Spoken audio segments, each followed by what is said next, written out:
I'm Martin Watson. And I'm Michael Parris. We're both from Cornerstone Community. We just thought it'd be really good to sit down and have a chat of where apologetics has come from through Cornerstone over the years. Martin, you were at Cornerstone quite a few years ago, in the early 80s, was it? Or? In the 1985. 1985, and I was there a couple of years before in 1982. But I can remember at that time that Laurie and Paul, the founders, really had a focus on apologetics. They wanted us, it was one of our core subjects, Christian apologetics. I actually came to Cornerstone, one, because I had lots of questions in that area. They were very big questions for me, and two, because I went to some seminars on apologetics by Laurie. That's how I first was exposed to him and got interested.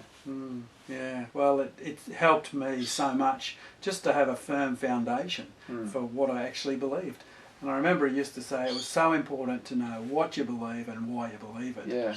And I think they came up with 10 or 12 core questions, but some of the ones that I can remember were, why does a good God allow suffering and evil in our world to go on? Yeah. And we got our answers that were nice and neat, but a few years later, when my own wife got very sick, those nice, neat answers just weren't good enough. Yeah. And so somewhere there, we just need that sensitivity that's going to be able to meet people in their human condition as well, and just have that understanding. Yeah. And another one of the questions was to do with the reliability of ancient documents, or the New Testament documents.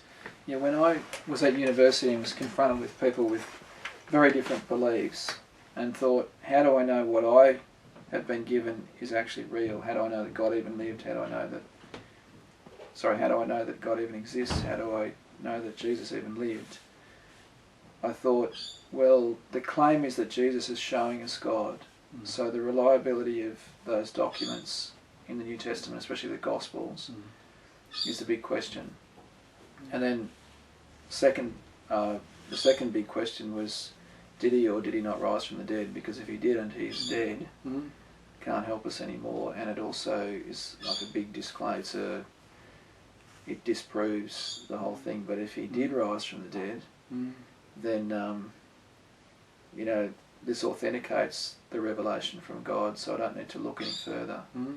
So they were huge for me. And it's applying principles, or that's one of the things that we learned back then, was applying principles that you would to any other literature. Yeah. And the amazing thing was, I was on the university campus up in Queensland, and I met a fellow and I said, what are you studying? He said, I'm studying the reliability of ancient documents. I went, oh, that's really interesting. I said, have you applied that to the New Testament documents? Yeah. He said, no, I wouldn't do that. I mean, how would you know that they're reliable at all? And I said, well, there's certain principles that you would have learned in your study. Yeah. And it might be good for you to have an honest look at the New Testament documents too, and to apply what you're learning to those documents, and just do a comparison. But I just thought, isn't that interesting in that week, that I was studying that particular topic. Yes. I guess in my thought, I'm wondering, we've come all these years since the early 80s thinking about apologetics. Yeah. But are they still the questions that people are asking today, do you think? Well, I don't think too many people are walking around asking that in their ordinary everyday conversations. But at places like universities, they actually are asking those kind of questions. And I think they're also making assumptions without having asked the questions that the New Testament just isn't, that you have to believe, you have to take a blind leap of faith. And that this is at a different arena. It's in the arena of metaphysics or religion or belief, and so can't be tested by the same tests that you would apply in science, for instance, which is partly true because we're talking about history, whether or not Jesus lived and did the things that the Gospels are talking about. But I'm quite interested, especially at universities, that people are asking quite rational questions. There's been a lot of relativism with postmodernism around, but particularly amongst science students, they really are quite rational. And the attacks that the new atheists are making on Christianity, of course, is very rational. And when I speak with Muslims, they're not, I don't know if you would say they're rationalists, but they certainly aren't postmodern. They're very, very different from that way of thinking as well. They do think much more in straight lines. So I think it's wrong for us to go, we'll just throw all those things out. We have to be more creative because there are people with such diverse worldviews around as the world's become much more global. So you think you can still get a good debate at uni? I'm sure you can, but I don't know that debating isn't all positive. No, that's true. It's a bit like watching a football match. People tend to go for the side they already went for. I think engaging with people can often be very, very interesting and more sort of real in terms of people really wanting to understand. But debates can be pretty good. What would you say is our greatest apologetic then today, like just as Christian folk? I suppose it's a combination, so I don't know if I can answer that. I think the obvious thing is God's Spirit lived out in a person who's really letting Him have His way in their life.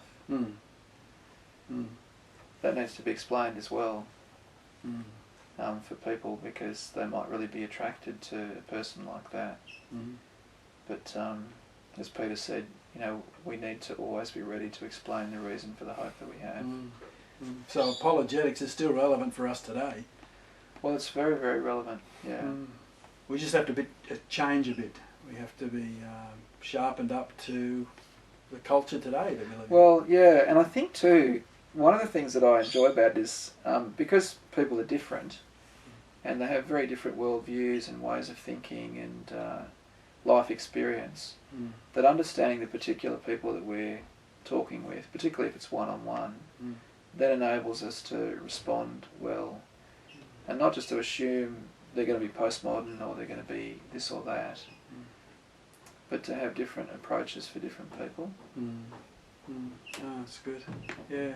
Thanks for your thoughts, Martin. I was just thinking back over my years involved with Cornerstone and where apologetics was. It was really crucial for us, but we're still seeing it as very important today, and I think that there's some good lessons for our students now. Well, our students love it. It's interesting, actually. It's one of their favourite subjects. Maybe we should make it a core module. Yep, I'm not sure. Thanks, Martin.